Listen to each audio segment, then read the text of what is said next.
Hello BT family, ఎలా ఉన్నారు? నేను వచ్చేసా కొత్త వీడియో మీకోసం తీసుకొచ్చేసాను. ఇప్పుడే 56వ జిఎస్టీ కౌన్సిల్ మీటింగ్ అయితే జరిగింది. ఇదివరకు జిఎస్టీ చూసుకుంటే 5%, 12%, 18%, 28% ఉండేవి. ఇప్పుడు వాటన్నిటిని తీసేశారు. ఇప్పుడు మీకు జిఎస్టీ 5%, 18% ఈ రెండే ఉంటాయి. ఇప్పుడు స్పెషల్ జిఎస్టీ అని చెప్పి 40% స్లాబ్ కూడా తీసుకొచ్చారు. వీటన్నిటి గురించి ఈ వీడియోలో ఒకసారి చూద్దాము.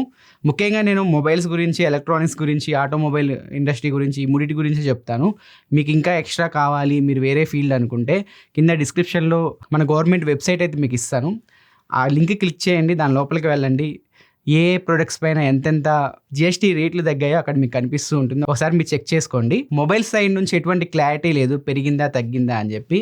ప్రెస్ రిలీజ్లో ఎక్కడ చెప్పలేదు, ప్రెస్ నోట్లో కూడా ఎక్కడ చెప్పలేదు. మొబైల్స్ పైన జిఎస్టీ యాస్టీజ్ ఉంటుంది 18%. ఈసారి ఎలక్ట్రానిక్స్ పైన జిఎస్టీ రేట్లు తగ్గించారు. ఇదివరకు మీరు ఏసీస్ కొనాలి అన్నా, 32 ఇంచ్ ఎబో టీవీస్ మీరు కొనాలి అనుకున్నా, వాషింగ్ మిషన్స్ ఇవన్నీ కొనాలి అనుకుంటే 28% జిఎస్టీ ఉండేది.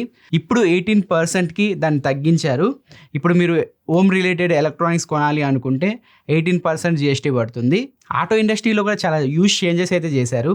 మీరు కనుక బైక్ 350cc కన్నా తక్కువ కొంటున్నా, కార్స్ పెట్రోల్ కార్స్ ఉంటాయి కదా 1200cc కన్నా తక్కువ కొంటున్నా, డీజిల్ కార్స్ ఉంటాయి కదా అది 1500cc కన్నా తక్కువ కొంటున్నా 28% ఉండేది ఇదివరకు జిఎస్టీ. దాన్ని 18%కి తగ్గించారు. ఈవీ వెహికల్స్ పైన జిఎస్టీ అలాగే ఉంది. వాటికి 5% జిఎస్టీ అప్లై అవుతుంది. లగ్జరీ కార్స్ అవ్వచ్చు, బైక్స్ అవ్వచ్చు, సో వీటిపైన స్పెషల్ జిఎస్టీ అని తీసుకొచ్చారు. 40% వాటిపైన జిఎస్టీ అయితే ఉంటుంది. ఇదివరకు మీరు లగ్జరీ కార్లు కొనాలి అనుకుంటే 28% జిఎస్టీ ఉండేది అండ్ 17 to 22% వరకు సెస్ ఉండేది. సో మొత్తం కలుపుకొని మీకు 45 నుంచి 50% ట్యాక్స్ అయితే గవర్నమెంట్కి వెళ్ళేది.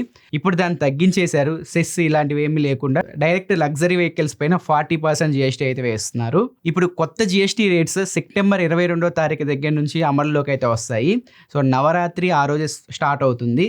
సో దివాళీ గిఫ్ట్గా గవర్నమెంట్ పేద ప్రజలకి అండ్ మిడిల్ క్లాస్ వాళ్ళకి ఈ జిఎస్టీ రేట్లు తగ్గించామని చెప్పి చెప్తుంది.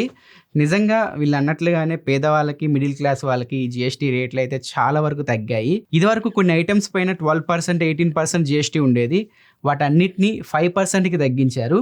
ఇదివరకు 5% జిఎస్టీ ఉన్న ఐటమ్స్ పైన అసలు జిఎస్టీయే వేయట్లేదు. సో ఇదివరకు 28% జిఎస్టీ ఉన్న ఐటమ్స్ పైన 18%కి జిఎస్టీ తగ్గించారు. సో మనం డైలీ యూజ్ చేసే ప్రొడక్ట్స్ ఏవైతే ఉన్నాయో, సోప్ అవ్వచ్చు, టూత్ బ్రష్ అవ్వచ్చు, ఇంట్లో వాడే నిత్యావసరాల సరుకులు అవ్వచ్చు, సో వీటిపైన జిఎస్టీ ఇదివరకు 12% కానీ 18% కానీ ఉండేది. దాన్ని 5%కి తగ్గించారు. ఫుడ్ ఐటమ్స్ ఉంటాయి కదా, నూడిల్స్, సాస్లు, పాస్తా, వీటిపైన ఇదివరకు 12% జిఎస్టీ ఉండేది. ఇప్పుడు వాటిని 5%కి తగ్గించారు. సో రైతులు యూజ్ చేసే ప్రొడక్ట్స్ ఉంటాయి కదా, అగ్రికల్చర్ ప్రొడక్ట్స్ పైన ఇదివరకు 12% జిఎస్టీ ఉండేది. దాన్ని 5%కి తగ్గించారు. మిడిల్ క్లాస్ వాళ్ళకి ఇల్లు కట్టుకోవాలనేది ఒక డ్రీమ్, కాకపోతే సిమెంట్ రేట్లు చాలా ఎక్కువ అయితే ఉన్నాయి. సో ఇదివరకు సిమెంట్ పైన 28% జిఎస్టీ ఉండేది. దాన్ని 18%కి తగ్గించారు. మెడికల్లో కొన్ని మెడిసిన్స్కి ఇదివరకు 12% ఉండేవి, వాటిని 5% చేశారు. సో మెడికల్ ఇండస్ట్రీలో కూడా చాలా జిఎస్టీ రేట్లు అయితే కట్ చేశారు. ముఖ్యంగా హెల్త్ ఇన్సూరెన్స్ కానీ, లైఫ్ ఇన్సూరెన్స్ కానీ ఎవరైనా తీసుకుంటుంటే వాటిపైన జిఎస్టీ అయితే కట్ చేసేసారు. అసలు వాటిపైన జిఎస్టీయే లేదు. మీరు పర్సనల్ హెల్త్ ఇన్సూరెన్స్ కానీ, లైఫ్ ఇన్సూరెన్స్ కానీ తీసుకుంటే. సో ఇంకా మీకు ఏమైనా డౌట్స్ ఉంటే, మీరు ఏమైనా సెక్టార్లో పనిచేస్తుంటే వాటిపైన రేట్లు తగ్గాయా లేదా అని మీరు తెలుసుకోవాలి అనుకుంటుంటే కింద డిస్క్రిప్షన్లో గవర్నమెంట్ రిలీజ్ చేసిన ప్రెస్ రిలీజ్ వెబ్సైట్ అయితే ఉంటుంది. దానిపైన క్లిక్ చేసి మీరు వేటిపైన రేట్లు తగ్గాయి, వేటిపైన రేట్లు పెరిగాయో ఈజీగా మీరు అక్కడ ఐడెంటిఫై చేయొచ్చు. సో ఈ వీడియో మీకు వెళ్ళిపోయిందని చెప్పి అనుకుంటున్నాను. ఖచ్చితంగా మీ ఫ్రెండ్స్కి ఈ వీడియోని అయితే షేర్ చేయండి. ఇంకొక ముఖ్యమైన విషయం చెప్పడం మర్చిపోయాను. పలుకుల్లో కేసరి అంటే పాన్ మసాలా కానీ, సిగరెట్లు కానీ, టొబాకో కానీ, కూల్ డ్రింక్స్ ఉంటాయి కదా, మన థమ్సప్, స్ప్రైట్, కోక్ కోలా ఇలాంటివి తాగుతాం కదా, సో వీటిపైన జిఎస్టీ 40% వరకు అయితే వేశారు. ఇదివరకు 28% అలా ఉండేవి, 40%కి అయితే పెంచారు. మనుషుల హెల్త్ని పాడు చేసే పదార్థాలు ఏవైతే ఉన్నాయో వాటిపైన 40% వరకు జిఎస్టీ అయితే విధిస్తున్నారు. ఐపీఎల్ టికెట్స్ అవ్వచ్చు, ఈ స్పోర్ట్స్ రిలేటెడ్ ఈ బెట్టింగ్ కానీ, గ్యాంబ్లింగ్ కానీ, వీటిపైన కూడా 40% వరకు అయితే ఉంది. సో వాటన్నిటి లింక్ కింద డిస్క్రిప్షన్లో ప్రొవైడ్ చేస్తున్నాను, ఒకసారి మీరు చెక్ చేసుకోండి. ఈ వీడియో మీకు వెళ్ళిపోయిందని చెప్పి నేను అనుకుంటున్నాను. ఇప్పుడు నైట్ 2 అయింది టైము.